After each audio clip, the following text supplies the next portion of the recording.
So, let's talk about net worth today. How many of you guys know your net worth? I can tell you this. I didn't know mine until today.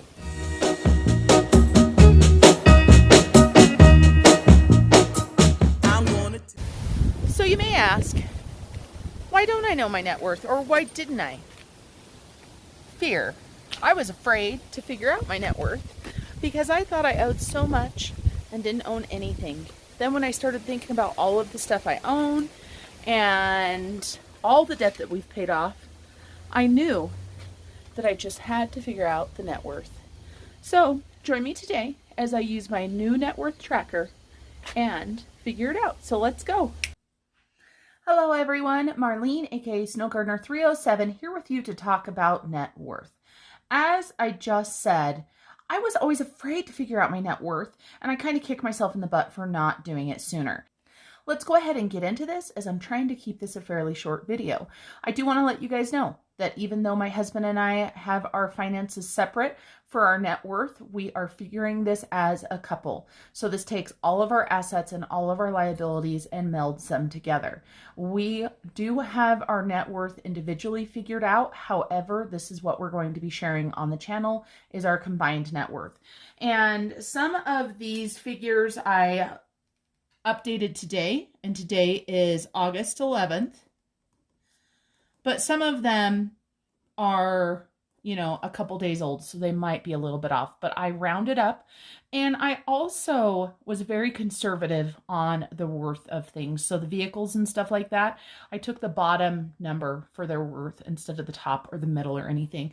And so at the top of my net worth tracker, it says know your worth, says date of review. We are putting today's date. Previous net worth, we do not have a figure for. And I'm not sure if I'm going to be doing this monthly or if I'm going to be doing this quarterly. I'm just not sure yet. And that is why on the trackers that I built, I left it so that you can use it and mold it for you. And also, so you guys know, I did do this in color. And you also do get a black and white version that you can print. And then I went ahead and printed the color version in black and white just so that you can see, even with printing the color version, you're still not spending as much on ink. But let's go ahead and get this started. So let's talk about our assets. And it took me a while to actually list everything out because I didn't realize how many assets we actually have. So we have the home that we live in, or our house, as I had something on my sheet. I don't know what that was.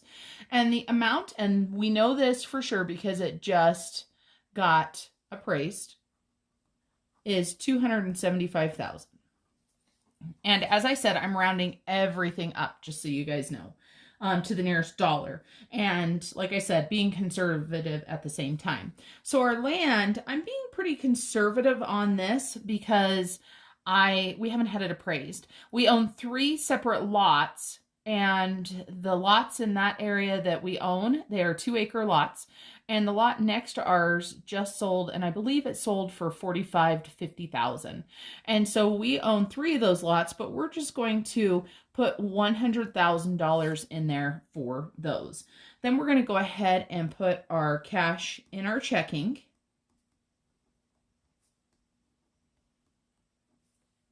And that right now, and this is from today, and this is my husband and I's checking accounts, is $1,800. And then we have cash in savings, and this is multiple savings. This includes 360 accounts, all of that good stuff. And so the cash in the savings is $28,500. Then the next thing that we have to think about is the cash in our sinking funds. And for the sinking funds, I honestly didn't feel like going back through and counting them, considering that I will be counting them here in probably 4 or 5 days for my mid-month. And so July 31st, when we counted them last, and you guys, if you watched that video, we had $9,190. I know that we have taken maybe a little bit out, but I don't think that much. So we are just going to round this down to $9,000. And if that is incorrect, it's okay. It will show up in the next one. So $9,000 for our cash in our sinking funds. And then we jump into retirements and investments. I have a work retirement. My husband does not. My retirement, and this is, I am 10 years into my job, or close to it. I have about approximately $72,000 in my retirement. Then we have our investments. And this is our M1, as I just did the tutorial for you. We also have Stash, which we use for investments. And this also includes my 457, my deferred comp that I'm able to do through work as well. I started it just a few years ago, and I've been putting $150 a month in. When my debt is paid off, I do plan on upping that quite a bit to get ready for retirement. And so in our investments right now, we have $21,000. Then my husband and I both have an HSA account, and this is a health savings account. For anybody that has never heard of these before, you can have an HSA if you have a high deductible plan. So my husband is on my insurance through my work because it's better and cheaper, quite honestly, but he still has his own HSA. So we each have our HSAs. The nice thing with the HSAs, of course, is that you can leave it in there and it can just pile it up. Right now we have $8,200 between our two HSAs. Then my daughter just got her car, so we're going to list her car. The reason why I'm listing her car is because I am a co-signer. And the low value on this one was $22,000. Now, I believe it's worth more than that, but like I said, we want to be conservative. Then we have my car. And my car, the low value on my car was $27,000. Then we have my husband's main truck, but he also has two other trucks. And so I've just combined all three of those together, and these are being very conservative, just so you know, is $33,000. Then, as you guys know, we have our snow machines. And this is a very conservative amount. It's probably 2/3 of what it should be, but I wanted to be very conservative. $12,000. And then we do have a camp trailer, and very conservative on this as well for $5,000. So let's go ahead and add these up, and we'll use Mr. Casio here. So when I first started gathering these, I had no idea that we had this many assets. I really had to start thinking, and I watched some other people's net worth videos. There are so many of them out there to give me ideas on what I should be including in my net worth. And my friend Erin from Erin Twibbles Around Aimlessly has shared her net worth spreadsheet with me. So I do have these figures in the spreadsheet. However, I do like having things on paper as well to make it very easy to see and also to share with you guys. Because like I said, we are sharing this amount right here, but we're not, divulging our separate net worths. I can't talk. Net worths. That's kind of a hard one. So our assets add up to $614,500. That's just crazy to me. Now let's talk about our liabilities. I do want to let you guys know for this mortgage amount, if you watched my last video on our debt update, you know that this amount right here is quite a bit higher than it was. My husband did get the refinance done. It is done. But don't forget, even though this is higher, yes, it had fees and stuff, he also paid off 2 loans with that. So those loans are not going to be included in the liability section. So his truck, right now, he owes $31,170. My car, I owe $21,470. And Julia's car, I don't have the paperwork here in front of me because obviously it's her loan. However, I do remember that she financed about $18,500 for her car after her down payment. Let's go ahead and talk about credit cards now. We have got my husband's Discover card, and it has $11,100 on it. Then we have my First National Bank. It has $3,076. Then we have my husband's credit card. that he owes $1,979 on.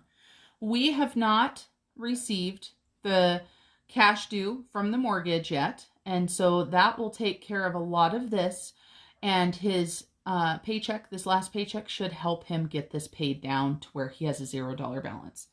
That's it for our liabilities. I am not including the other two loans that the mortgage is paying off because this is the mortgage amount, which includes those loans. So let's go ahead and figure this out. $190,000 plus $31,170 plus $21,470, $18,500, $11,100, $3,076, and $1,979. Our liabilities are $277,295. That is up from our last debt confession because we have added some fees for the mortgage, and we also added this vehicle right here. I don't feel comfortable not including it because I am a co-signer on this vehicle. Thus, if something happens, this vehicle would need to be paid by me. So it truly is my debt. It's going to show up on my credit report, so that's what I put it on there. So let's go ahead and subtract these out and see what our net worth is. So $614,500 minus 277, oops, one too many sevens, 295 is $337,205.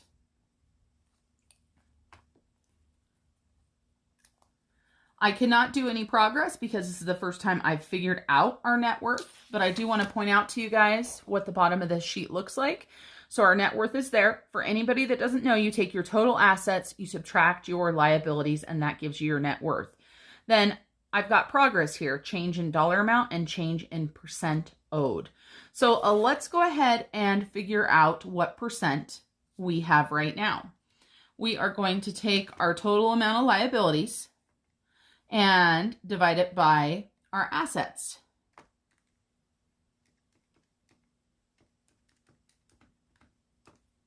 So that gives us a percentage of 45%.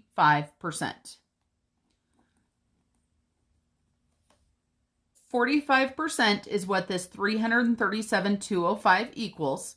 And so you can see we are ahead of the game. We are below 50%, which is a good thing. And so I'm going to leave that 45% right there just so that I can use it when I check in either next month or, like I said, I might be doing it on a quarterly basis. So I am super excited to figure out my net worth, and I don't understand why I was so afraid to figure it out.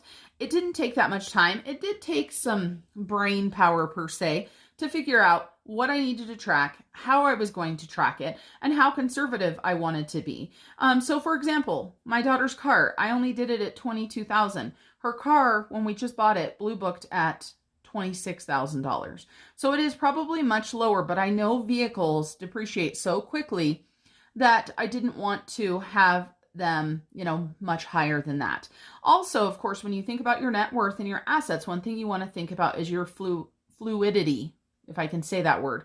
For anybody that doesn't know that, that is how much of your net worth is fluid. So if you took that, you would take any cash that you had. So we've got our checking, our savings, our sinking funds, the retirement and investments. Those are interesting because depending on where they're at, they can be considered fluid or not. And our HSAs. So right now, our HSAs are 100% fluid. So for fluidity, we've got $1,800 in checking. We've got $28,500 in savings. We've got $9,000 in sinking funds. And we've got $8,200 in HSAs. So right now for fluid cash that we could get our hands on tomorrow if a huge emergency happened, we have $47,500. Now, that doesn't mean we're going to go and take all this cash out and do anything with it. It's staying where we're putting it. And for HSAs, this is going to be lowered here within the next couple months because I am going to be having surgery. And I believe my deductible is $2,700. So $2,700 at least will be coming out of our HSAs. So that's it, you guys. Thanks for joining me. If you're interested in the net worth tracker, feel free to look on my Etsy shop. Of course, you don't even need a tracker. You just need a piece of paper and the knowledge to do it. So I encourage each of you to figure out your net worth. And I'm actually throwing a challenge out to my friend Leroy over at 40 and Broke. Leroy, consider this your challenge. I want to see your net worth video. All right, everybody, thanks for joining me. And until I see you next time, remember to keep on smiling. Bye, everybody. You gotta help me disappear.